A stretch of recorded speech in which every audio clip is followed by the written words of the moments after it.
Bienvenue dans le podcast Shine, le podcast qui permet aux femmes de rayonner. Je suis Christine Levicki, coach et auteure de plusieurs best-sellers de développement personnel, dont J'arrête de râler et J'arrête de vivre ma vie à moitié endormie, tous les deux publiés aux éditions Erol. À travers les différents épisodes de ce podcast, je souhaite vous permettre de rayonner dans votre carrière ou votre business, de rayonner dans vos familles, de rayonner dans votre sexualité et de rayonner dans tous les domaines de votre vie. Je sais que parmi toutes mes auditrices, il y en a certaines qui rêvent d'écrire un livre. Peut-être que c'est vous. Peut-être que vous en avez assez, que ce projet reste un doux rêve et vous vous sentez enfin prête à le concrétiser. Si vous aimeriez recevoir des conseils pratiques de la part de quelqu'un comme moi qui a écrit plusieurs best-sellers et qui comprend bien quels sont les défis à surmonter, comme oser croire en soi, comment rester discipliné, comment dépasser le fameux syndrome de l'imposteur, comment organiser ses idées, trouver un éditeur et surtout comment ne pas abandonner. Alors mon séminaire « Comment écrire un best-seller » est exactement ce qu'il vous faut pour se lancer. Je vous invite à me retrouver à Paris le mercredi 16 octobre de 10h30 à 17h dans les locaux de mon éditeur aux éditions Erol sur le boulevard Saint-Germain. Pour en savoir plus, allez sur mon compte Instagram Christine Levicki et vous trouverez le lien avec toutes les informations dans la bio. Vous pouvez aussi visiter mon site internet christinelevicki.com. À très bientôt. Bienvenue à tous et à toutes dans cet épisode de podcast où nous allons plonger dans l'univers fascinant du nerf vague en compagnie de Ludovic Leroux. Alors dans le domaine du développement personnel, on travaille souvent essentiellement sur notre mindset, sur nos pensées, avec le postulat que nos pensées créent nos émotions et impactent nos actions.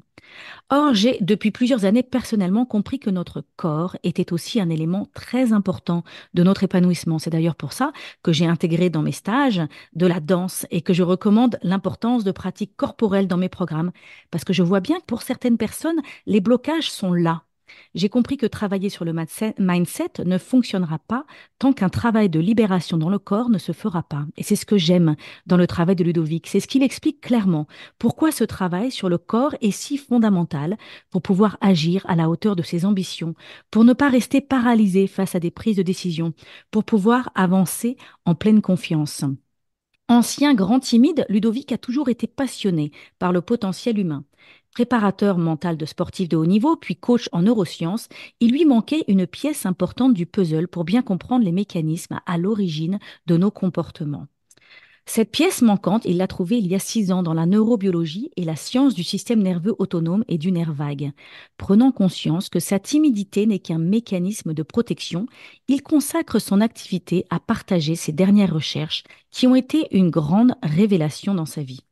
Aujourd'hui, il accompagne des milliers de personnes chaque année à mieux comprendre ces mécanismes de survie afin de sortir du stress, de l'anxiété et de la timidité, des peurs qui empêchent chaque humain à profiter de sa vie en pleine confiance. Auteur du livre Nerf vague, devenu best-seller dès sa première année, il vient de sortir un nouveau livre aux éditions Erol, dans la même collection que mes livres J'arrête de râler. Le sien s'appelle J'arrête de me limiter grâce au nerf vague.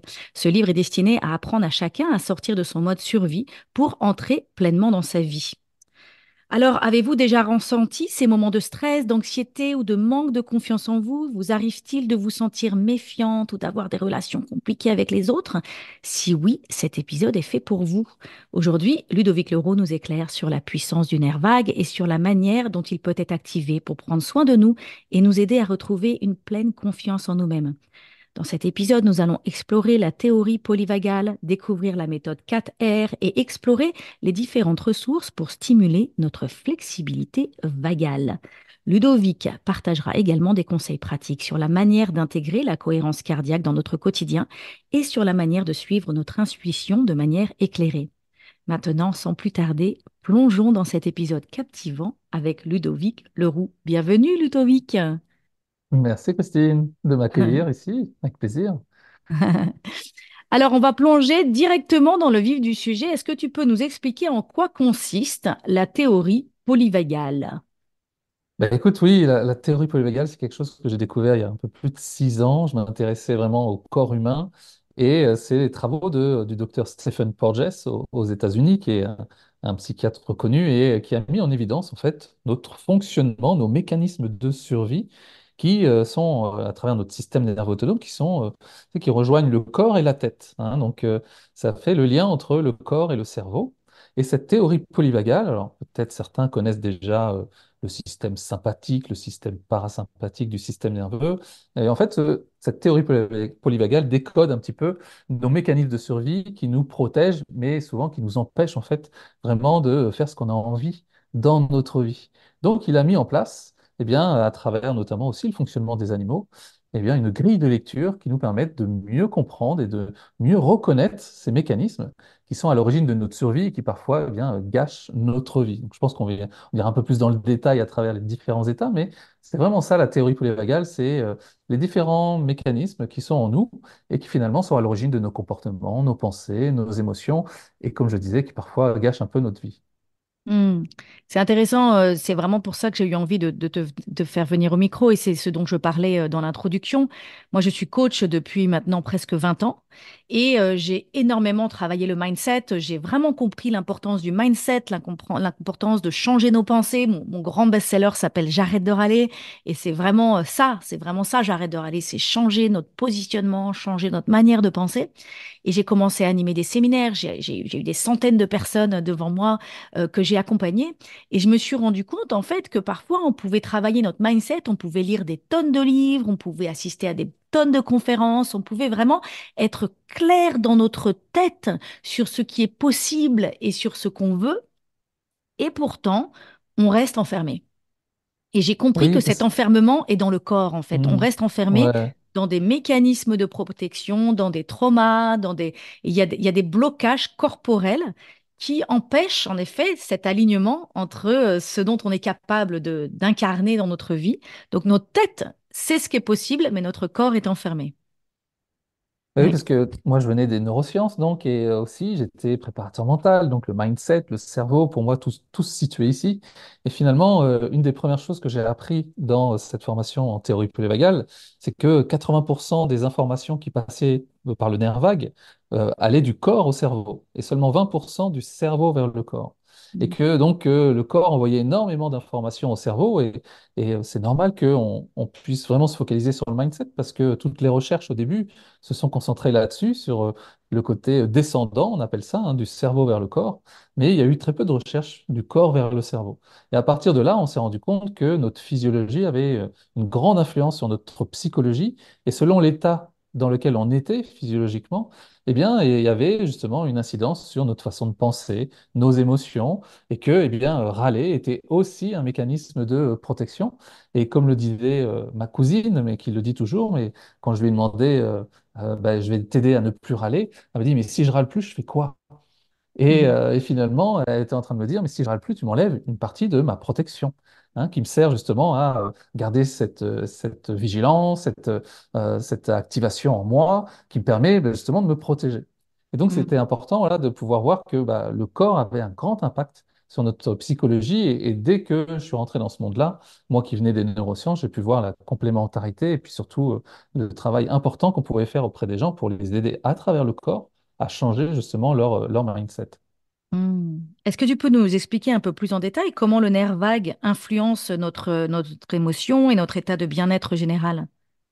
Alors en fait, dans notre nerf vague, c'est le nerf le plus long du corps. Donc il relie notre cerveau à tous les organes du corps. Alors au départ, il a quand même une fonction de maintenir ce qu'on appelle l'homéostasie du corps, l'équilibre du corps sur toutes nos fonctions vitales, hein.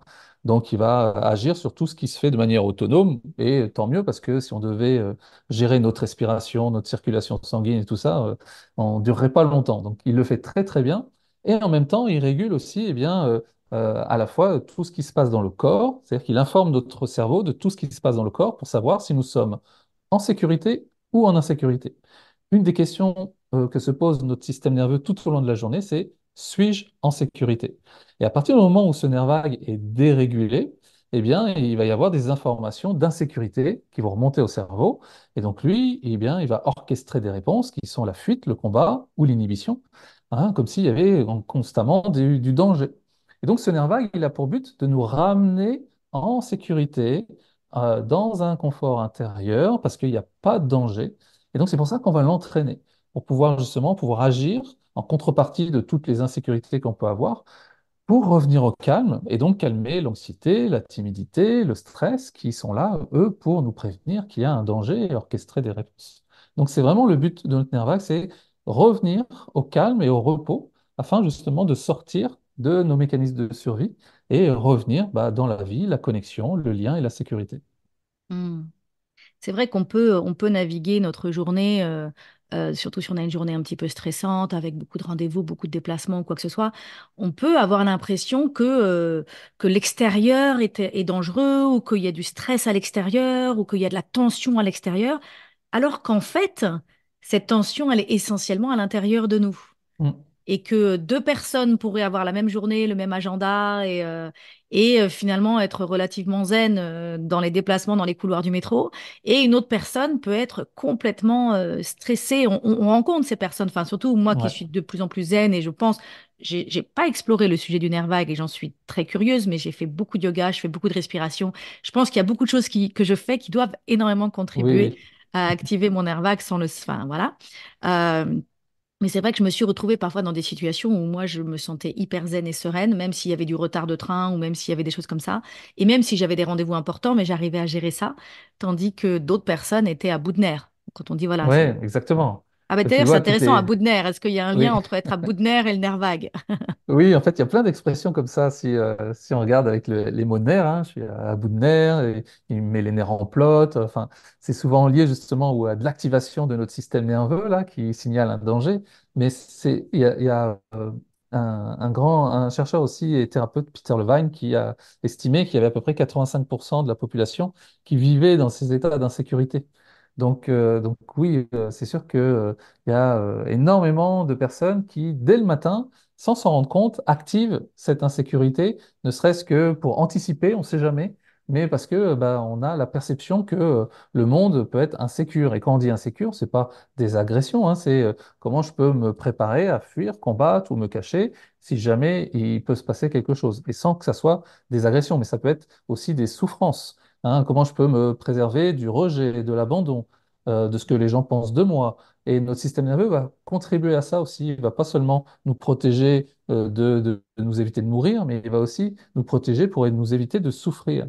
Donc toutes nos souffrances passées que l'on a apprises, eh bien finalement, on fait qu'on est conditionné à se protéger constamment en fait et à activer ces mécanismes-là.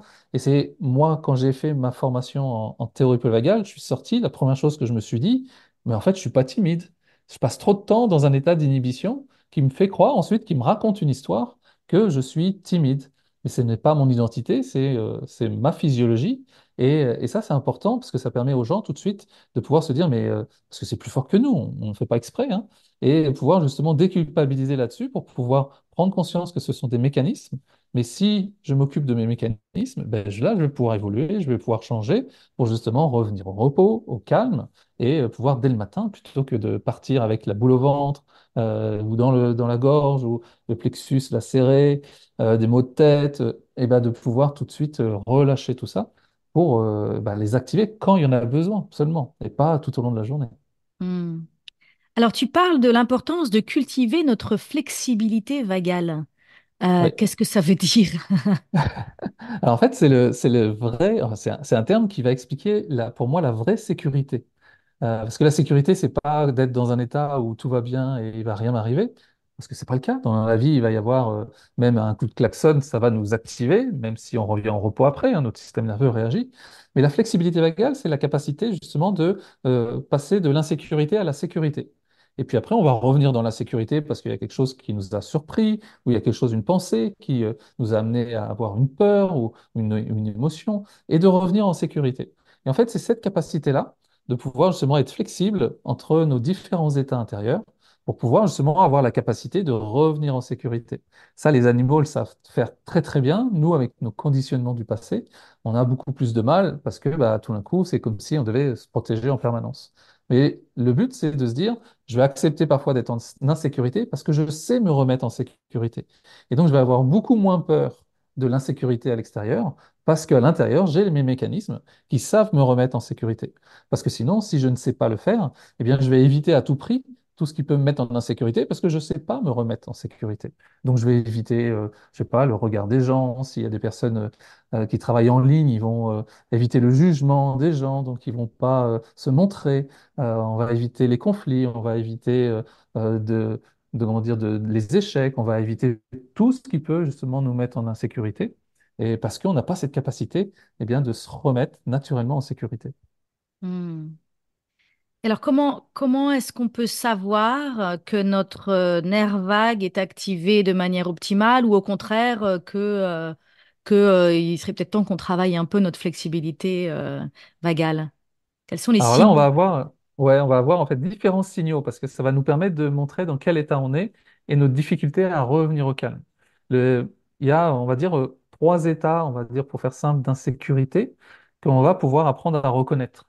Le premier état, c'est un état d'inhibition dans lequel on peut rencontrer des personnes qui sont plutôt timides, réservées dans leur coin. Et cet état d'inhibition qui s'appelle le vagal dorsal, eh bien, quand il est activé, lui, et donc on a du mal à revenir en sécurité, eh bien, on va le reconnaître justement à travers des pensées qui sont j'y arriverai jamais, de toute façon je suis nul, pourquoi moi, enfin je vois pas pourquoi j'y arriverai. On va avoir de la culpabilité, on va avoir du repli sur soi, de la victimisation. Et donc là, ça veut dire qu'on est en train d'être dans cet état-là, en train de se protéger. Et si on est trop souvent, ça veut dire que on n'arrive pas à stimuler notre nerf vague pour revenir dans un autre état où je suis en sécurité, pourquoi pas, allez, j'y vais. Et ça, c'est un premier état qu'on peut reconnaître qui nous permet de voir que, tiens, notre flexibilité vagale, il faut qu'on l'entraîne à partir de cet état. Et puis, Mhm, on a deux autres états qu'on appelle le sympathique fuyant et le sympathique agressif. Alors, le sympathique fuyant, c'est la fuite. C'est celui qu'on va utiliser pour éviter, éviter les conflits, éviter les souffrances, éviter de décevoir les autres. Donc, si on passe en permanence, notamment à faire plaisir aux autres avant soi-même, tous ces comportements de people pleasing, voilà, où on va mettre les autres avant nous, eh bien, c'est pour éviter justement de se retrouver, de vivre des expériences qui sont pour nous de l'insécurité, et notamment la déception. Donc, si je suis trop souvent dans cet état-là, ça me montre que ma flexibilité vagale, elle n'est pas au top parce que j'arrive pas à revenir régulièrement en sécurité. Et le dernier, qui est le sympathique agressif, eh bien, c'est justement si je râle, si je suis tout le temps en train d'être activé, de bouger tout le temps, les injustices, je parle fort, je veux m'imposer, eh bien, ça montre aussi que c'est ma manière, moi, de me protéger, mais que si je n'arrive pas à être flexible et revenir régulièrement dans un état de sécurité, eh bien, ça montre que ma flexibilité vagale n'est pas au top. Donc, on va pouvoir le voir à travers ces différents états, et selon son profil, on va pouvoir se rendre compte que, tiens, moi, j'ai du mal à revenir en sécurité, et je suis souvent dans cet état-là plutôt que mon état de sécurité. mhm. Et j'ai remarqué que souvent, quand les personnes qui sont dans ces profils-là, euh, ça peut être difficile de d'oser d'oser changer, en fait. Oui, Et, oui. et je me demande si tu rencontres, voilà, qu'il y a des obstacles que les gens rencontrent quand ils essayent de sortir de ces mécanismes-là et se disent, OK, c'est intéressant ce truc de flexibilité vagale, mais on a du mal à lâcher. On est Ouais. attaché, en fait, à nos blocages. Oui, parce que ça a une fonction, c'est une fonction de protection. C'est si ça a été mis en place, c'est pour nous protéger. Donc c'est comme si tu disais à ton système nerveux, bah écoute, on va changer. Lui, il va dire, bah non, ça marche très bien, tu es en vie, donc il n'y a aucune raison qu'on change. Parce que lui, son but, c'est pas de te rendre heureux, c'est te maintenir en vie. Donc Mhm, à partir du moment où tu es en vie, si tu n'es pas heureux, ça, c'est pas son souci. Mais à partir du moment où tu es en vie, ça marche très bien. Donc il n'y a aucune raison que ça change.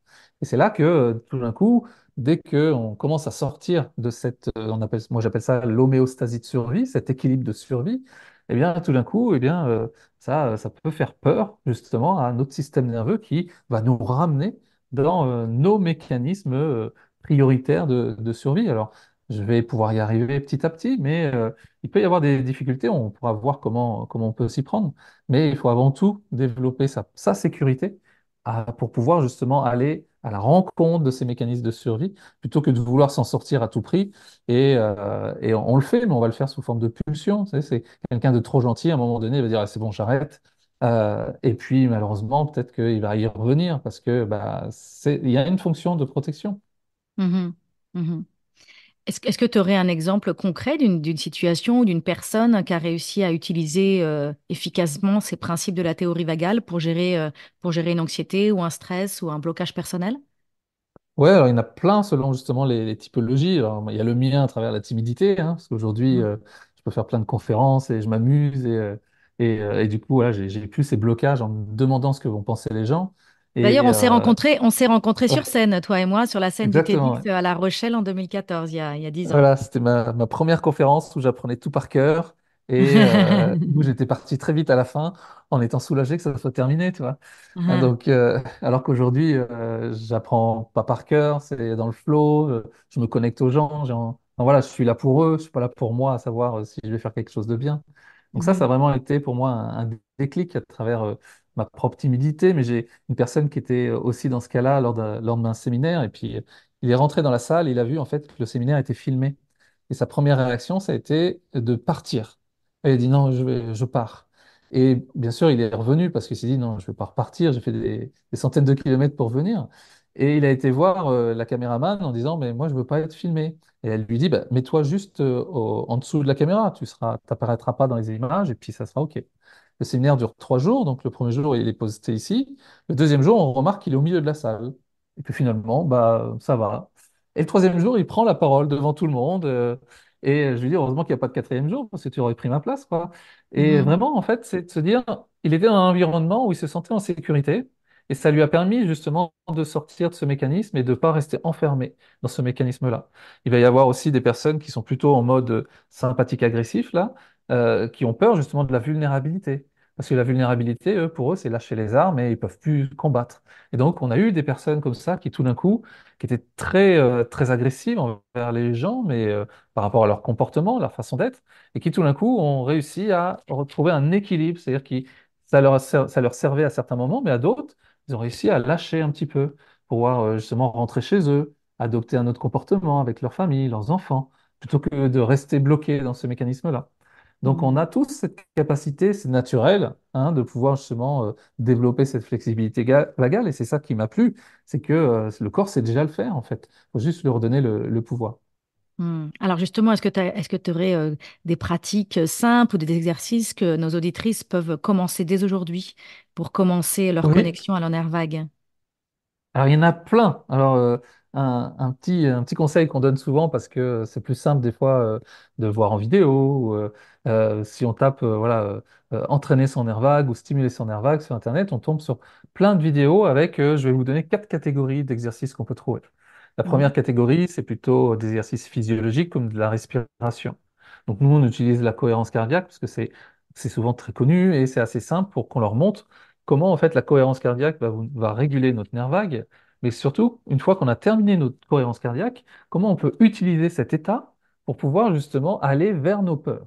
Et c'est ça qu'on complète avec la cohérence cardiaque. Parce que tous les exercices qu'on donne ont pour but de nous calmer, de nous mettre dans un état justement ce qu'on appelle de vagal ventral, sécurité. Mais maintenant que je suis en sécurité, autant que je me serve de cet état pour aller vers, je sais pas, dire quelque chose à quelqu'un que je n'osais pas dire, faire une action que je n'osais pas faire, parce que je suis plus en sécurité, donc j'aurai plus de facilité. Donc nous, on utilise les outils comme des moyens pour ensuite aller vers ce qui nous met en insécurité. Donc on a tous les exercices de respiration qui vont agir directement sur notre système nerveux autonome. On a ensuite tous les outils, on va dire, plus psychologiques, cognitifs, à travers les visualisations. C'est comme le cerveau ne fait pas la différence entre le réel et l'imaginaire, eh bien, c'est facile d'imaginer justement des situations qui vont agir sur notre physiologie. On le fait tous naturellement, hein. C'est pour ça qu'on a des images, des photos sur notre téléphone d'enfants, de personnes qu'on aime bien, parce que ça va nous permettre, voilà, de revenir dans un état de physiologie. Mais ça doit pas être un moment pour s'évader et s'échapper, parce que sinon, ça veut dire qu'on est en train de fuir. Ça va être un moment pour nous mettre dans le bon état, pour ensuite agir sur ce qui nous fait peur. Et on va le mhm, faire petit à petit, hein. Des fois, on va y arriver tout de suite, puis d'autres fois, il faudra s'entraîner plus longtemps pour pouvoir le faire. On a troisième type d'exercice qui sont plus biomécaniques. Donc là, les ostéos connaissent bien ces exercices, parce que c'est des petits exercices qui vont nous permettre, à travers le corps, de libérer des tensions. Et en libérant ces tensions, on gagne de l'énergie, et en gagnant cette énergie-là, on se sent plus justement en confiance pour pouvoir choisir entre combattre, fuir et se cacher. Parce que si on n'a pas d'énergie, on ne peut pas combattre, on ne peut pas fuir, il ne nous reste plus que nous cacher. Donc tout ce qui est créé du mouvement, tu parlais de la danse tout à l'heure, hein, eh bien on peut utiliser justement le corps, la danse, le yoga, le pilate pour remettre le corps en mouvement afin de libérer certaines tensions. Puis on a une quatrième catégorie qui est plus de l'ordre de l'esprit à travers des méditations qui vont agir aussi sur notre système nerveux, dans lequel on va pouvoir soit des méditations guidées, des méditations au calme ou dans la nature, qui vont nous permettre justement de nous connecter. Et puis après, on a plein de ressources, hein. Le plus important, c'est comment je peux me connecter à des gens en sécurité. Qui, qui m'amène de la sécurité dans la vie? Hein, quand je dis de la sécurité, c'est en sa présence, je me sens bien. Je me sens, voilà, je ressens, et on va se fier à notre corps, hein, je me sens bien. Il va y avoir les animaux, il va y avoir de la musique, il va y avoir bien sûr la nature, hein, tout ce qui peut avoir une influence justement sur ma physiologie. Et les autres sont aussi très importants parce que nos systèmes nerveux communiquent. Donc là, on est en train de parler, mais on est à travers ma voix, les gens, on est en train de communiquer à travers nos systèmes nerveux. C'est-à-dire que Mhm. ma voix va avoir un impact sur leur système nerveux. Donc si moi je change d'état, ma voix va changer et leur système nerveux va le capter. Ce qui va faire qu'ils vont se sentir en insécurité, peut-être avec moi, parce que moi je me sens en insécurité. Et ça, c'est Mhm. important justement de pouvoir s'entourer aussi. Souvent on dit entourez-vous de gens positifs. Moi, souvent j'ai tendance à dire entourez-vous de gens en sécurité, hein, parce que ça vous permettra de ressentir leur sécurité et du coup ça vous permettra de vous sentir en sécurité. J'ai remarqué ça de manière assez forte pendant la pandémie. Ouais. Parce que je ne pouvais plus, on travaillait plus en personne et on était très isolés.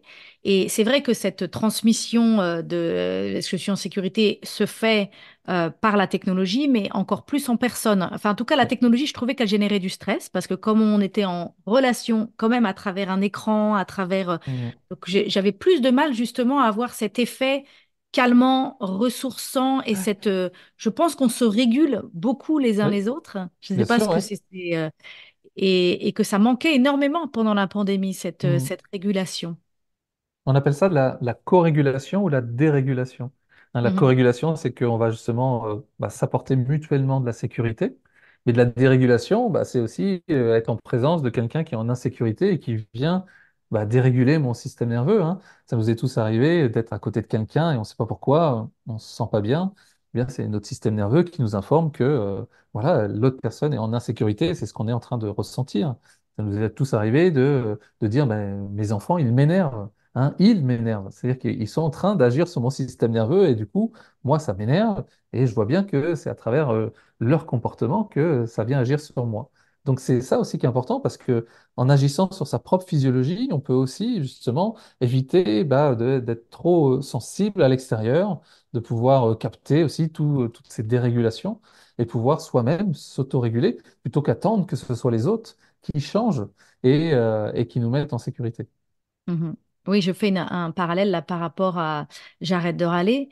Il y a moi, j'ai découvert que quand j'arrêtais de râler, j'ai appris à réguler moi-même et j'ai appris j'ai trouvé plein de ressources pour apprendre à gérer les irritants de mon quotidien, parce que Mhm. c'est ça qui nous stresse et qui nous angoisse. Ouais. Donc, j'ai décidé que râler n'était plus une option et du coup, j'ai été obligée de trouver d'autres moyens de gérer ces irritants du quotidien.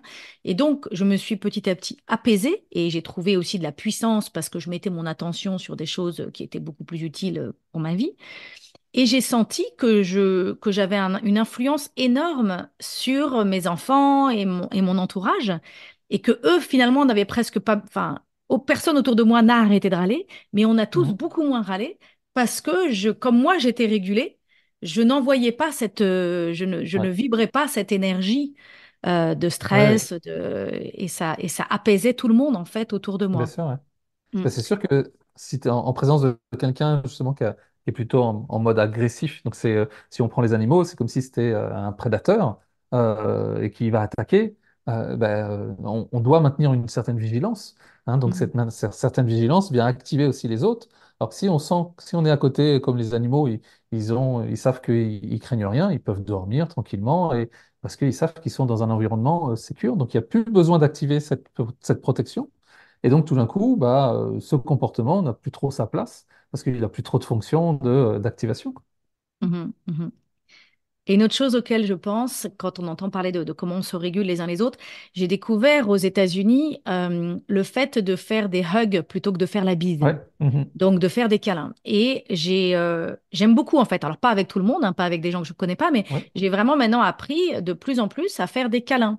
Et le câlin, j'ai appris à être confortable moi-même, à m'habituer à ça et à proposer aux personnes de faire des vrais câlins. Donc, par Ouais. exemple, même dans mes séminaires, quand je fais mon séminaire Wake Up, il y a certaines personnes qui viennent me voir pour me dire quelque chose et je leur propose, est-ce que tu veux faire un câlin? Mm. Et je remarque qu'il y a vraiment quelque chose quand physiquement les deux corps, alors après encore plus pour moi, mais ça c'est moi, quand c'est deux femmes, et que on fait un câlin et que nos ventres respirent Mm. ensemble, et Ouais. on prend vraiment le temps de faire un câlin et qu'on sent nos ventres et notre poitrine qui respirent. Je ne sais pas ce que ça veut dire physiologiquement, mais je Ouais, sens ouais. vraiment que là, il y a quelque chose qui se passe. Bien sûr, ouais, il y a Et- une synchronicité de toute façon qui se fait et les deux systèmes nerveux qui justement qui se synchronisent pour se retrouver dans cette co-régulation, donc en sécurité.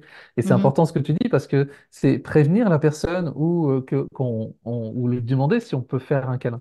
Parce que moi, venant justement de cet état dorsal là, d'inhibition, si on me prévient pas, ça va être pour moi, je vais me figer en fait. Toi, c'est mhm, si quelqu'un vient me voir et me fait un câlin et que je suis pas prêt ça va me filer, après je vais me détendre, mais la première réaction de mon système nerveux, c'est oh mon Dieu, on nous attaque, alors mhm, que la personne vient me faire un câlin. Et le fait de mhm, prévenir, de prendre son temps aussi, et c'est important ce que tu dis, parce que des fois on fait un câlin, mais ça dure 3 secondes et hop, ça y est, on se détache. Et de mhm, pouvoir rester, ça fait travailler aussi justement notre système nerveux. Moi, c'est comme ça que je l'ai travaillé, en restant plus longtemps. Et j'ai un bon mhm, ami à moi qui s'appelle Robert Savoie, un Québécois, et lui, quand il fait des câlins, c'est interminable. Et, mhm, et je me rendais compte que parfois, j'avais tendance à dire, bon, c'est fini, je sentais que ça m'activait, et puis ça me permettait de dire, non, calme-toi, profite de ce moment-là, et ça me permettait justement d'apprendre à rester en présence d'une autre personne, et de pouvoir aussi, et c'est important de pouvoir prendre et accueillir aussi ce que l'autre nous donne. Parce que mhm, parfois, c'est difficile pour certaines personnes, de pouvoir donner, c'est facile, mais de pouvoir recevoir, et juste rien faire, juste recevoir, ça peut être difficile. Et quand on fait un câlin et qu'on décide juste de recevoir et de donner en même temps, mais aussi de recevoir, eh bien, c'est là où tout d'un coup, il se passe des choses qui sont très, très belles. mhm, mhm. Super, super, super. Est-ce que tu peux nous parler de la méthode 4R? Ouais. Alors, c'est une méthode qui est justement qui reprend un peu tout ce qu'on a dit, mais qui va permettre de nous organiser. Parce que finalement, comme c'est assez naturel de réguler son système nerveux, bah, c'est des choses soit qu'on sait déjà faire, mais qu'on n'organise pas assez pour que ça devienne, eh bien, justement, qu'on ait une bonne flexibilité vagale. Le premier R, c'est reconnaître. Donc, reconnaître dans quel état je suis. Donc là, on va utiliser nos pensées, nos émotions, nos sensations, nos comportements pour savoir est-ce que je suis plutôt en mode inhibition, là, vagal dorsal, à être un peu figé, à pas avancer. Est-ce que je suis plutôt en mode fuite, à me raconter des belles histoires en me faisant croire que ça va aller, tu sais, oh non, mais ça va aller, alors qu'au fond de moi, je sens que ça va pas aller. Est-ce que je suis en train justement de mentir un peu, de mentir aux autres, de me faire croire des choses? Ou est-ce que je suis en sympathique agressif? Je sens que j'ai des tensions dans mon corps, la mâchoire serrée, la respiration qui est saccadée, des maux de tête, en train de m'énerver pour un rien. Où est-ce que je suis justement dans cet état de sécurité, de ventral, où ma respiration est ample et je suis détendu, hein, mes yeux se portent sur un peu tout ce qui est autour de moi sans passer de l'un à l'autre rapidement. Donc c'est reconnaître l'état dans lequel je suis et c'est pour ça que justement, voilà, nos pensées, nos émotions, nos comportements et nos sensations vont nous permettre justement de savoir quelle expérience nous sommes en train de vivre. Ça, c'est le premier R. Deuxième, c'est respecter. Respecter que cet état soit présent là, à ce moment-là. Parce que la plupart du temps, on va se dire, non, mais ça, j'aime pas, il faudrait que, voilà, j'en ai marre, justement, stop, j'arrête. Et plutôt que de respecter que cet état a une fonction de protection. Hein, j'en ai marre, je procrastine, je m'aime pas quand je procrastine. Oui, mais la procrastination a une fonction de protection. Comment je peux respecter la fonction de protection? Pas forcément le comportement, parce que je peux ne pas aimer, mais concevoir que derrière, c'est quelque chose qui me protège. Je ne sais pas de quoi, mais au moins, ça permet de créer le lien avec soi-même plutôt que se rejeter. Parce que sinon, je ne peux pas me retrouver en sécurité avec moi si je me rejette en permanence sur ce Mhm, que je n'aime pas de moi. mhm, Donc, c'est comment je peux respecter que ce n'est pas mon identité, c'est un mécanisme, et que ce mécanisme, il a le droit d'être là. La troisième R, c'est ressources. Quelles ressources j'ai à ma disposition pour justement réguler mon système nerveux? Donc, on en a vu plein, hein, mais on peut, je sais pas, 3 grands soupirs intentionnels, par exemple. Ça régule mon système nerveux. Alors, ça va pas durer longtemps, mais sur le moment, ça me permet de prendre conscience que, tiens, j'étais complètement en insécurité, je commençais comment dire, à me prendre la tête sur plein de choses, stop. Je vais m'arrêter, ça me permet voilà, de réguler mon système nerveux, pour ensuite passer au quatrième R qui est revisiter. C'est qu'une fois que mon système nerveux est un peu plus régulé, qu'est-ce qui se passe en ce moment? Qu'est-ce qui peut être à l'origine justement de cet énervement? Ouais, j'ai un truc à régler chez moi, il faut vraiment que j'en parle ce soir, parce que ça me tient depuis un moment et c'est ça qui m'agite chaque jour. Ou alors, bah, tiens, c'est peut-être quelqu'un qui m'énerve et finalement, je vais me dire, bah, peut-être que lui aussi est en insécurité, il a le droit aussi d'être en insécurité. Et je vais le voir à travers son état et non son comportement. Ça me permet de revisiter les situations plutôt que d'essayer de les fuir, les combattre ou de me cacher. Et donc, en utilisant ces quatre R, reconnaître, respecter, les ressources, pour ensuite revisiter, ça me permet d'entraîner justement mon système nerveux et cette flexibilité vagale. Des fois, j'y arriverai, des fois, j'y arriverai pas, et c'est OK. Hein, le but, c'est pas de se dire, ouais, ça marche pas, j'y arrive pas aujourd'hui. Oui, parce que je suis fatigué, oui, parce qu'il y a ceci, mais au moins, j'ai observé, peut-être j'ai reconnu mon état. Aujourd'hui, je suis pas capable de le respecter, ça m'emmerde, mais c'est pas grave. J'avance. Et petit à petit, comme ça, en fonction des situations, j'apprends justement à créer le lien avec les expériences que je suis en train de vivre et non les histoires que je suis en train de me raconter. Parce que bah, finalement, pour moi, cette vie, elle est vraiment à l'intérieur du corps et pas à travers les histoires qu'on en raconte. Et ça nous permet voilà, de revenir et de recréer le lien, un peu comme on pouvait faire avec un bébé qui est en train de pleurer. Hein, on va pas lui raconter l'histoire de pourquoi il pleure et que ceci. On le prend dans ses bras, on prend soin de lui et il se sent vu et entendu. Et le but, c'est de faire la même chose. Comment je peux me voir et m'entendre dans cette expérience et me proposer justement de me réguler plutôt que de à tout prix en vouloir en sortir. Mhm. Mhm. Mhm. Oui, parce que quand on veut en sortir, on est dans une démarche où on juge le passé, on a peur du futur. Enfin, on n'est pas avec nous-mêmes, on n'est pas dans l'instant Oui, c'est présent, ça, on n'est hein. pas. J'estime que ça ne devrait pas être là et pourtant c'est ce que je vis. Donc Mhm. je peux pas agir sur quelque chose que j'estime que ça ne devrait pas exister ou pas être là.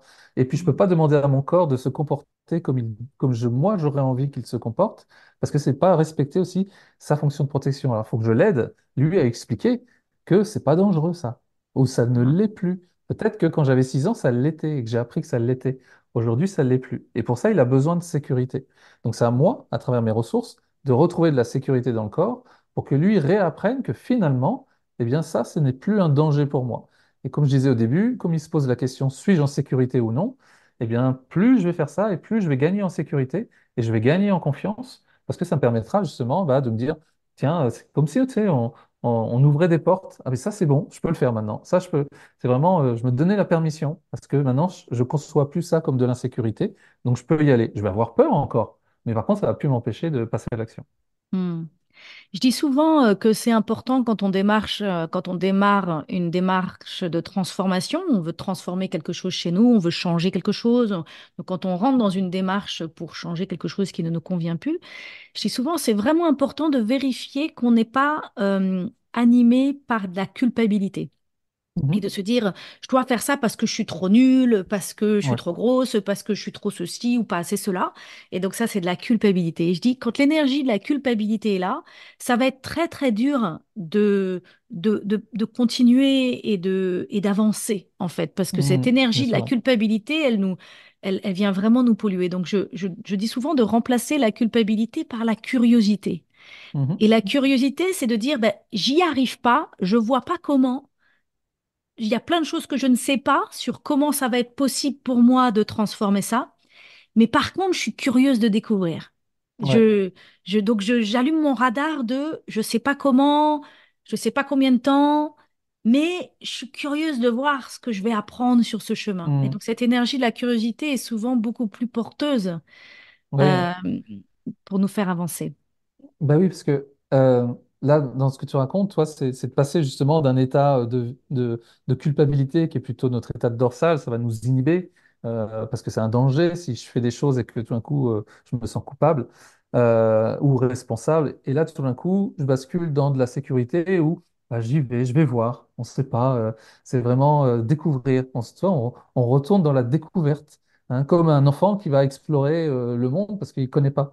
Et là, tout d'un coup, nous, on arrête d'explorer le monde parce que on sait qu'il peut y avoir certains dangers, justement, qui peuvent nous ramener vers de la culpabilité, de la honte, de la déception.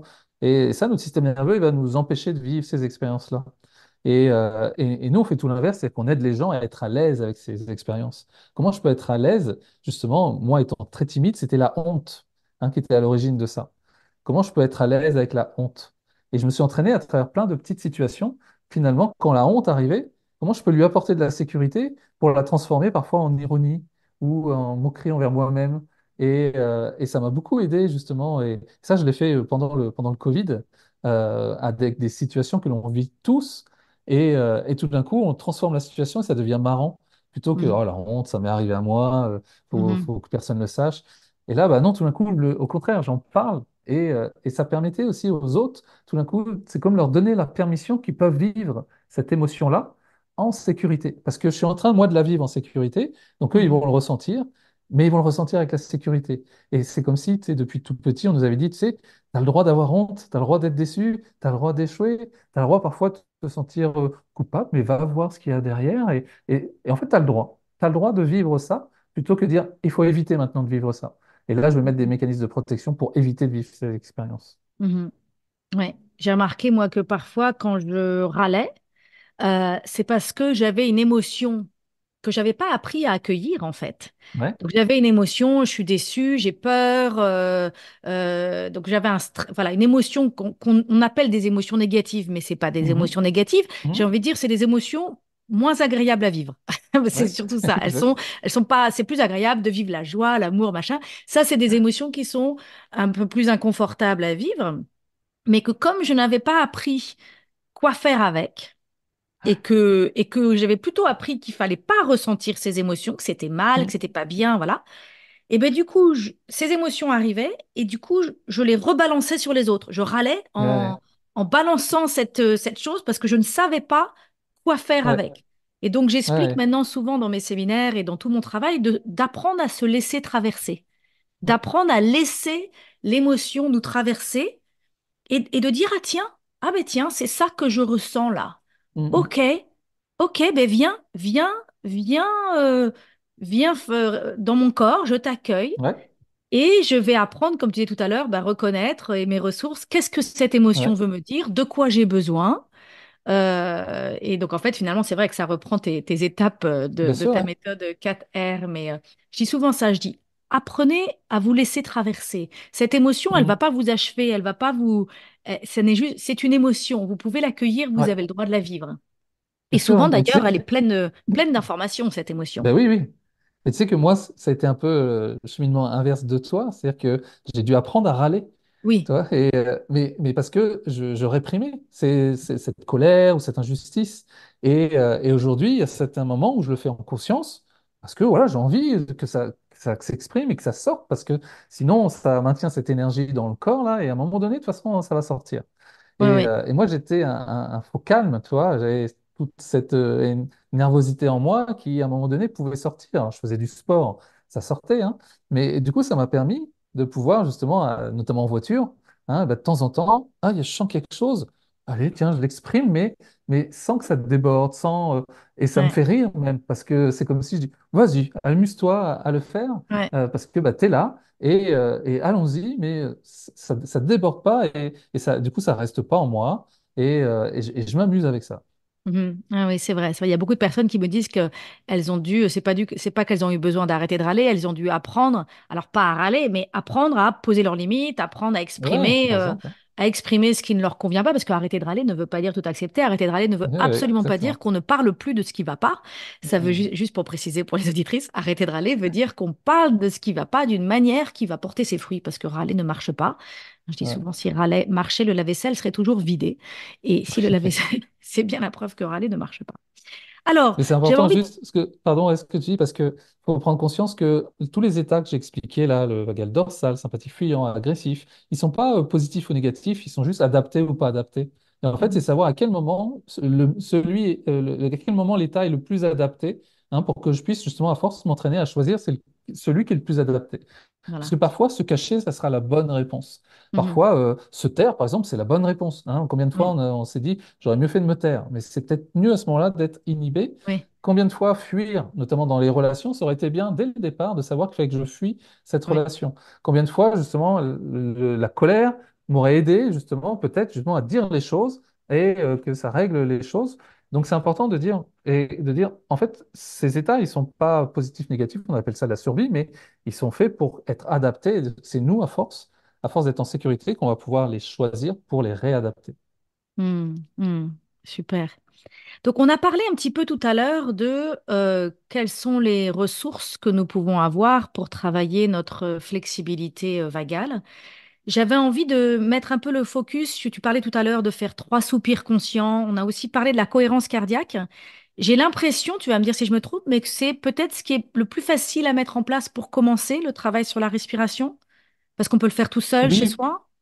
oui, c'est ça, c'est rapide, c'est facile. Maintenant, c'est la régularité qui permet de pouvoir justement prendre conscience, ne serait-ce que de s'arrêter régulièrement chaque jour pour respirer, parce qu'on va se rendre compte qu'en fait, notre respiration était saccadée. Et une respiration saccadée, ça appartient souvent au système sympathique. Donc, sans s'en rendre compte, eh bien, on est plutôt dans un état d'insécurité, même si ça paraît être notre quotidien. Et le fait juste de hop, je reprends ma respiration, et je fais 3 grands soupirs ou de la cohérence cardiaque. Ça permet tout d'un coup de sortir de ce mécanisme-là qu'on avait installé. Et ensuite, bien sûr, on va y rebasculer. Et donc, Mhm, ça nous permet voilà, d'arrêter. Et rien que le fait d'observer sa respiration diminue déjà le rythme cardiaque.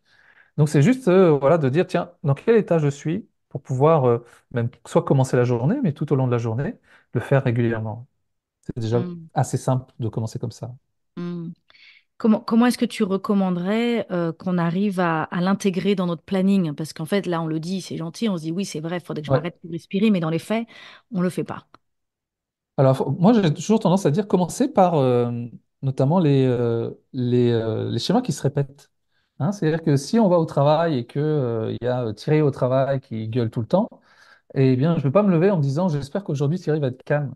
Non, je vais dire bah, ok, Thierry, il gueule tout le temps, donc aujourd'hui il va gueuler. Comment moi, le matin, je peux me préparer à ça, et notamment pas au fait qu'il gueule, mais au fait que pourquoi Thierry pourrait gueuler? Parce que peut-être lui aussi, il est du coup en insécurité, on a tous un système nerveux, Mhm. et pouvoir observer Thierry non pas à travers son comportement, mais à travers son état d'insécurité. Alors, moi, bien sûr, ça me fait rien, c'est son histoire, hein, mais moi, ça me permet de le voir autrement, et déjà de me dire, Thierry, il est en insécurité quand il fait ça. Même si des fois, ça repose sur moi et que ça me touche, mais ça reste de l'insécurité. Et le fait de pouvoir le faire en dehors des situations, ça me permet justement d'anticiper les situations qui arrivent régulièrement, tout le temps, tout le temps. Je Mhm. prends ma voiture, s'il y a des embouteillages, il y a des embouteillages. Donc comment je peux, dès le matin, justement me projeter dans cet embouteillage et comment j'ai envie moi, de respirer, est-ce que j'ai envie de Mhm. sourire? Est-ce que je prépare peut-être justement une ressource avec de la musique ou quelque chose qui va me permettre justement d'éviter de vivre l'expérience comme d'habitude et du coup de me mettre dans le même état que d'habitude. Par exemple, moi, je prenais le métro avec des écouteurs et je sais pas, il y a des fois, il y a de la musique tibétaine toute calme. Et ça crée un vrai contraste entre ce que j'étais en train de vivre à l'intérieur et ce que je percevais à l'extérieur. Mhm. Mais si j'avais pas eu cette ressource, bah, j'aurais été dans le métro en disant, ouais, putain, on est serré, hein, il se passe ça, ça aussi, quand est-ce qu'on arrive, ça avance pas, il y a ceci. Mhm. Et j'aurais été dans mon schéma habituel. Donc comment je peux, justement, en imaginant que ça va se répéter, hein, plutôt que d'espérer que ça soit Thierry qui change, comment moi, je peux changer ma propre expérience de l'intérieur justement grâce à ces ressources-là. C'est vraiment une prise de conscience quand j'ai arrêté de râler. Je me suis dit, je crois qu'avant, je me levais le matin dans l'illusion que tout allait bien se passer. J'étais dans Ouais, l'illusion que le métro allait être à l'heure, que j'allais réussir à faire tout ce que j'avais prévu de faire, que tout le monde allait faire ce que j'attendais d'eux. Enfin, il y avait un peu cette espèce d'illusion. Et du coup, dès que la réalité collait pas avec mes attentes, je râlais. Enfin, ouais, bah oui. ça m'agressait en fait. Du coup, ça me Mhm, stressait et ça devait probablement avoir un effet sur mon nerf vague. Ça m'angoissait, ouais, ça me mettait en insécurité. Et là, j'ai découvert, en arrêtant de râler, qu'en fait, fallait que j'accepte que il y a des irritants dans le quotidien. Et donc mhm, aujourd'hui, je vais avoir une multitude d'opportunités d'être irrité. Par contre, je peux, comme tu le dis très bien, avoir des ressources pour ne pas me laisser autant affecter par ces choses-là et me dire, ben oui, un trajet en métro, il y aura probablement du retard, donc je pars avec 10 minutes d'avance, comme ça, ou le temps qu'il faut, hein, selon les retards. ouais, Et effectivement, je mets de la musique ou j'écoute un podcast ou même dans la voiture, quand il y a des bouchons, maintenant, quand il y a des... J'ai appris, aujourd'hui, ma voiture est devenue l'endroit où j'écoute tous mes podcasts et parfois, je suis mhm, même heureuse qu'il y ait des bouchons parce que je peux écouter l'épisode en entier et ça change complètement. Donc, être préparé, avoir des ressources, Ouais. Donc ça, c'est bien. On peut pas Euh, tout bien sûr, anticiper, mais on sait qu'il y a des choses, ça risque de se passer comme ça, et le fait de pouvoir m'y préparer à l'avance, eh bien, ça me permet justement d'avoir la possibilité d'y répondre. Parce qu'en fait, c'est ça souvent qui nous met en insécurité, c'est notre incapacité d'y répondre. Soit parce qu'on est conditionné, et du coup, avec euh, toutes les personnes qui sont aussi en état d'insécurité, ça me met en insécurité, plutôt que de dire, Eh, moi, je sais que ça va arriver, et si ça arrive, je suis prêt à pouvoir y répondre. Et j'ai même une amie qui est, qui a le titre de lama, en fait, toi, comme le Dalai Lama, l'enseignante de mhm, bouddhiste. Et si jamais tu vas à un rendez-vous et que tu es en retard avec elle, elle va même te remercier parce que ça lui a permis de méditer un peu plus longtemps en t'attendant. Et mhm, parce que bah, elle conçoit que les gens puissent être en retard, ça veut rien dire d'elle. Hein. Et ça, c'est important, cette phrase-là, que j'ai beaucoup utilisée avec moi. Hein. Ça veut rien dire de moi, notamment dans les relations avec les autres. Ouais, il est toujours en train de m'engueuler. Ça veut rien dire de moi. D'accord? Parce que sinon, après, on est toujours en vigilance. OK, quelqu'un est en retard, ça veut rien dire de moi.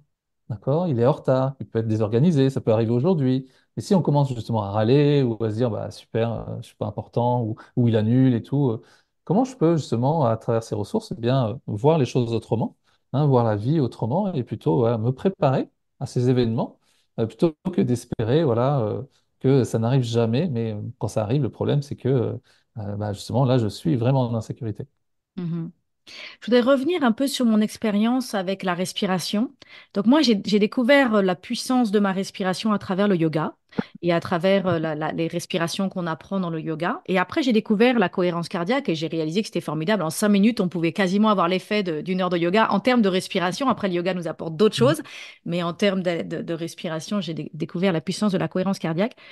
Ce que j'ai appris, donc déjà j'ai appris que je respirais en apnée, que je fonctionnais en apnée la majorité du temps, et que donc j'avais beaucoup à gagner à apprendre à développer ma capacité pulmonaire. Et le yoga m'a appris ça, m'a appris à découvrir en fait l'amplitude de ma respiration que je n'avais pas. Et l'image que j'utilise souvent, c'est un peu comme soulever des poids. C'est que Mhm. si tout d'un coup je veux pouvoir être capable de soulever une boîte ou de soulever un truc pour le mettre sur mon toit, si j'ai jamais fait de sport et si ben je vais peut-être pas être capable de Ouais. pouvoir tout d'un coup soulever quelque chose de lourd. Et j'ai remarqué que la respiration, c'était pareil. Si je ne pratique pas ma respiration et si je ne développe pas ma capacité à respirer, ben quand je vais avoir un stress, quand je vais avoir un truc qui arrive, je vais peut-être pas être capable d'aller me Ouais. calmer. Parce que j'ai pas appris, j'ai pas musclé ma capacité et ma relation avec ma respiration. Mhm. Ouais, ouais, vu que la respiration va agir sur le système nerveux, bah, ça va avoir justement les conséquences sur notre système nerveux. Et quand je parlais de flexibilité, eh bien, on peut reprendre l'exemple d'un roseau hein, qui est très flexible, mais quand il y a du vent, eh ben, il va pouvoir voilà, se pencher, il va pas se casser. Alors Mhm, que si on n'a pas travaillé cette flexibilité, on a peur qu'il y ait du vent, parce que si jamais voilà, il arrive quelque chose, j'ai peur que ça me casse, quoi. Donc plus je m'entraîne, et plus je vais justement aider mon corps à lui donner cette capacité. Et c'est ça que moi j'ai trouvé vraiment hyper intéressant, c'est de se dire, mais en fait, est-ce que je peux laisser mon corps faire ce qu'il sait faire, et c'est très très bien faire, plutôt que moi avec ma tête, vouloir lui dire que ce que j'attends de lui, ce qui est bien, ce qui est pas bien, et puis surtout de voir le corps autrement moi j'appelais ça, moi j'étais un cerveau sur pattes, toi, mon corps il mhm. servait à transporter mon cerveau, c'est tout, et de Moi, voir le corps au-delà. je dis que je Ouais, vivais à vas-y. quelques centimètres de mon corps. C'est Ouais, ça d'accord, l'image ouais. que j'avais. Mhm, Ouais, ouais. Et voilà, tu sais, c'est d'avoir cette relation au corps où lui, il se passe énormément de choses, on est encore loin de pouvoir, d'avoir découvert tout, et de pouvoir se dire, mais mon corps, il sait déjà faire beaucoup de choses. Tu sais, moi, je termine souvent mes mails par prends soin de ton nerf vague pour qu'il prenne soin de toi. On pourrait dire la même chose, prends soin de ton corps pour qu'il prenne soin de toi. Lui, il sait exactement faire les choses. Donc, mhm, on va lui redonner cette flexibilité, on va lui redonner sa capacité justement à respirer pour qu'il puisse, eh bien, lui, nous permettre de, quand il y a un danger, hop, de réagir très rapidement. Parce qu'il sait fuir, il sait combattre, il sait être inhibé, se cacher quand il le faut. Mais il faut que je lui redonne ce pouvoir-là pour qu'il puisse retrouver sa capacité d'adaptation et que je sorte de mes histoires pour aller vers le corps. Et ça, rien que ça fait énormément de changements. Hein, moi, j'étais quelqu'un de très mental et tout d'un coup, la vie, elle se passait à travers mes ressentis. Et là, ça change beaucoup de choses parce que tout d'un coup, je ressens les expériences que je suis en train de faire. Ce n'est pas moi, c'est une expérience que je suis en train de faire. Et plutôt que de me raconter l'histoire de l'expérience que je suis en train de faire, je reste dans l'expérience.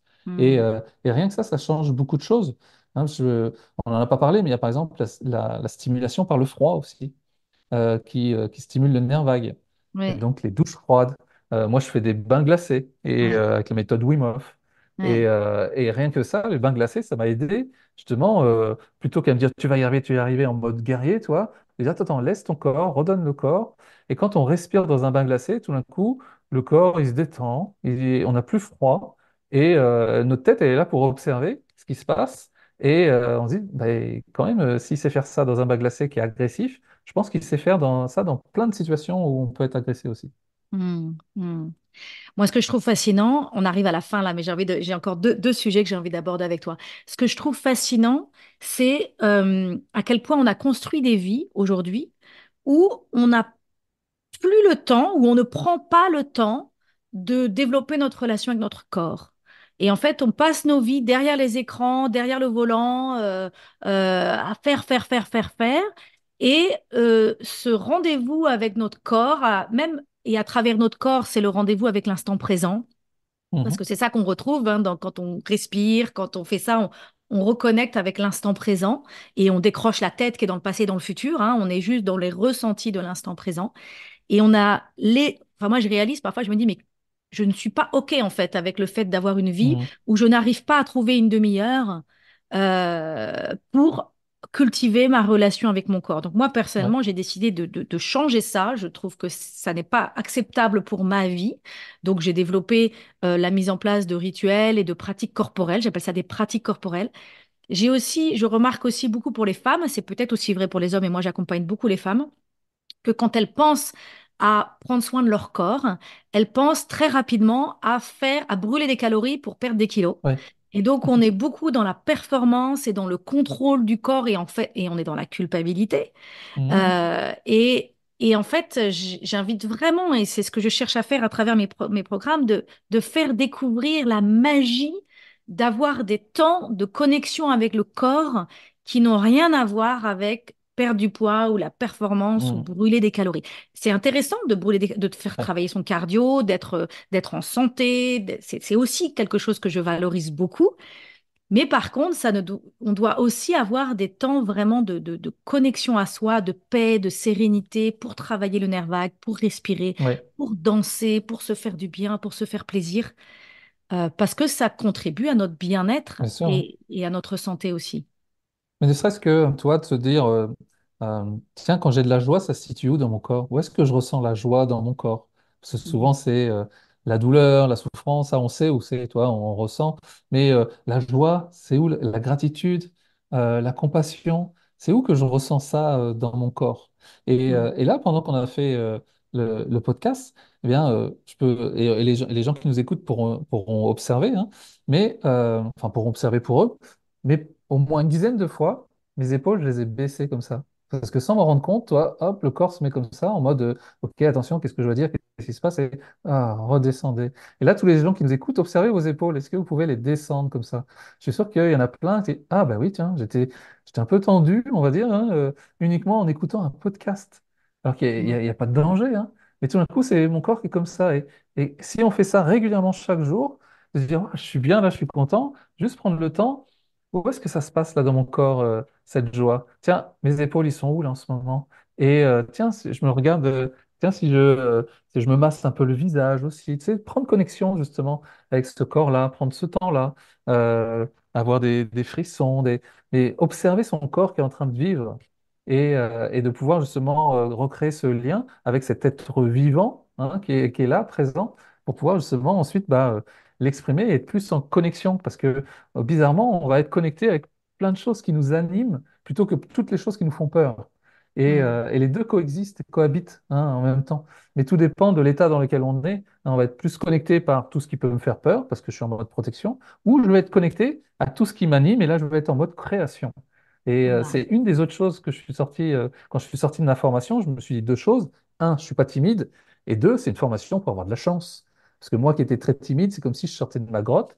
Tout d'un coup, dans cet espace de sécurité, je capte plein de choses en fait dans le monde où c'est des opportunités, des connexions, des gens sympas. Mais parce que je suis dans cet état-là aussi, et finalement, je me connecte avec eux. Voilà, et donc ça, c'était le dernier juste point que je voulais voir justement avec toi. C'est le lien entre notre nerf vague et la flexibilité de notre nerf vague et notre capacité à connecter à notre intuition, à nos désirs Ouais, profonds, à cet appel intérieur, à cette guidance intérieure. Est-ce que tu peux nous parler un ouais. peu de ça? Bah, alors moi, depuis que je travaille énormément voilà, sur mon air vague, je suis beaucoup dans le flow. C'est-à-dire que je me laisse aussi embarquer. Hein. C'est-à-dire que je me pose beaucoup moins de questions. Je passe plus rapidement à l'action. J'ai une idée, je passe à l'action. Parce que Ouais. je sais que ça vient pas de ma peur, parce que des fois on me demande Oui. ça, mais est-ce que mon intuition, ça vient de ma peur ou est-ce que c'est quelque chose voilà, que je dois faire? Hein. Et là, bizarrement, quand on est en sécurité, la peur, elle est plus là. Donc là, c'est plus simple en fait. Et donc, il y a beaucoup plus d'intuition, des choses. Alors, des fois, ça embête mon équipe parce qu'au dernier moment, on va faire ça. Ah, Et ah, je fais hop, on y pareil! va. Je fais pareil! Et eux, ils doivent suivre, quoi. Donc, mais parce que je le sens. Et puis, des fois, euh, eh bien, des fois, j'embarque dans un truc et puis, je sais pas, je le sens pas. C'est une idée, mais. Et puis on arrête. Voilà, non, on arrête, stop, je Ah, sens pas.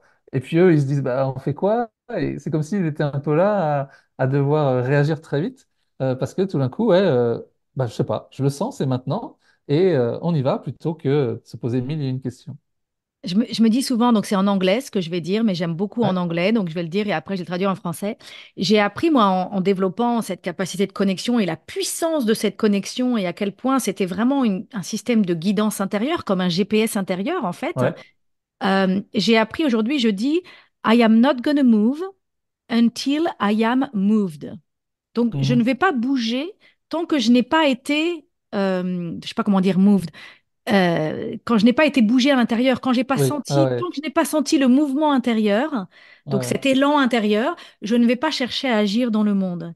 Parce que j'ai ouais, appris que quand j'entends cette intuition, cet appel, ce désir qui est en moi, quand je le sens et que j'ose croire en sa valeur, parce que parfois on a une mhm, idée, on ne sait pas du tout si ça va marcher, ouais, on a, voilà. Mais j'ai appris que quand je fais ça, c'est là où j'ai mes plus belles créations, en fait. ouais, ouais, Et, tout à donc fait. aujourd'hui, je ne veux pas avancer dans ma vie tant que je ne suis pas alignée et tant que je ne sens pas cet élan. Donc d'où l'importance de mes pratiques corporelles, de mes rituels matinaux Ouais, qui doivent probablement, je n'avais pas fait le lien directement, mais bah oui, contribuer à la flexibilité de mon nerf vague. exactement. On peut pas, en Formidable. fait, tu sais, on peut pas créer et se protéger en même temps. Ça, Mhm. c'est souvent la phrase que je dis, on ne peut pas se créer et se protéger en même temps. Donc, à partir du moment où on travaille sur son système de protection et qu'on s'en libère de temps en temps, hein, parce que c'est toujours présent, et tant mieux, eh bien, je vais avoir des espaces de création qui vont être de l'ordre de l'intuition où bah, je suis connecté parce que je ne suis pas en train de me séparer, justement, pour me protéger. Mm. Mm. Formidable. Formidable, formidable. Pour conclure, est-ce que tu aurais un message ou un conseil que tu souhaiterais transmettre pour commencer ce voyage vers une pleine confiance et un bien-être global grâce au nerf vague? Bah, c'est quelque chose que j'aime bien partager parce que souvent on parle voilà, du développement personnel et finalement on se rend compte, on a un petit peu parlé, mais quand on fait ce travail-là, on aide aussi les autres à côté de nous à se sentir en sécurité. Et s'il y a beaucoup de femmes, de mamans qui nous écoutent, si on veut préparer la prochaine génération, eh bien, je pense que c'est le meilleur moyen, c'est d'être nous-mêmes en sécurité afin de leur donner un espace de sécurité, afin qu'ils puissent apprendre dans notre espace de sécurité. Et c'est pour ça que je dis bah, souvent, si vous ne le faites pas pour vous, faites-le pour les autres, Mhm. parce que bah, ça, de toute façon, ça les aidera aussi. Donc c'est Mhm. vraiment voilà, le fait de se dire, mais c'est une démarche collective aussi, parce que je ne vais pas m'aider que moi-même, je vais aider toutes les personnes autour de moi qui auraient besoin de sécurité. Hmm, hmm. Je fais un lien là tout de suite avec, dans mon livre J'arrête de vivre ma vie à moitié endormie, je partage 4 principes fondamentaux pour arrêter de vivre sa vie à moitié endormie. Et le dernier principe, c'est je prends soin de ma source. Et je crois qu'il y Ouais. a vraiment un lien Mm. entre voilà, sa source, cet espace de paix intérieure, je me ressource, je m'apaise. Et à partir de là, je peux agir dans le monde, je peux Ouais, rayonner, je peux créer. exactement.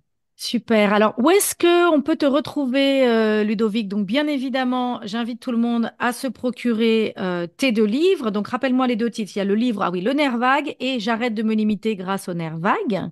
Ouais, Ça, c'était 2 livres. Allez vous procurer ces deux exactement. livres-là. Et ensuite, où est-ce qu'on te retrouve sur les réseaux ou sur Internet? Principalement sur Instagram. C'est le réseau le plus actif. Et puis, il y a un site qui est en reconstruction, donc pour le moment, ça ne sert à rien d'y aller. Mais sur Instagram, les gens ils seront au courant de plein de Ludovic choses. Leroux sur Instagram. Ouais, exactement, ouais. C'est ça. Et avec, ça c'est important, avec beaucoup d'humour. C'est-à-dire que c'est quelque chose, tu vois, que je n'osais pas partager avant. Alors qu'aujourd'hui, les gens qui me suivent sur les réseaux, bah, ils voient qu'on peut aussi rigoler avec tout ce qui nous arrive. Et ça, c'est important aussi de pouvoir y mettre beaucoup d'humour dans toutes les expériences que l'on vit. Formidable, formidable.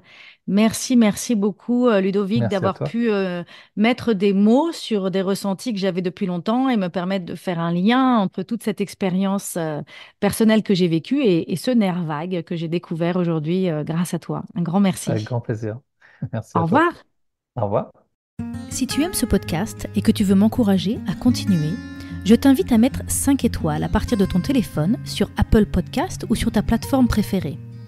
Tu peux aussi partager l'épisode que tu viens d'écouter avec ton entourage si tu penses que cela pourrait les intéresser.